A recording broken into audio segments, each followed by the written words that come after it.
The idea that natural theology just isn't enough to justify a belief in God. And it's kind of similar to the idea that where we just can't test theism, but we can't show things like God being like omnipotent or omniscient or like a mind or things like that. Just because we just can't show it. We can make these arguments, but we just don't know.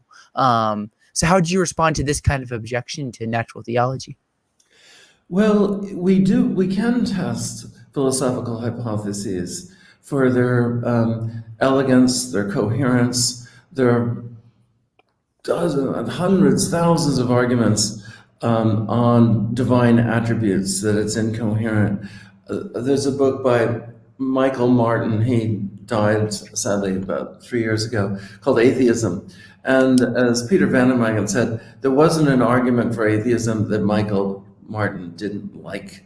That is, and what you can do is you can go through them, as I have, and you can actually demonstrate that these are unsuccessful, and you can come up with very good reasons for believing in the coherence of theism. And so these things do admit of testing, and it's not going to be like in a literal lab, but in a way, there is a laboratory of ideas. And we have ways of arguing when we do ethics that doesn't, let's say if we're arguing about utilitarianism. And there have been lots of Christians who've been utilitarians over the years.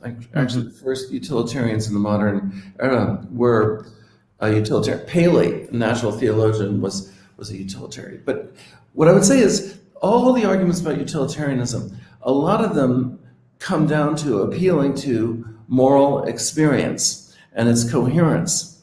Does utilitarianism generate highly counterintuitive results? Results that seem to run entirely contrary to our moral experience and practices. So that's an example of where persons argue all the time, but it's not going to generate an observable litmus test the way you would test with a Geiger counter, the level of radiation in your building. No, it's not going to be like that.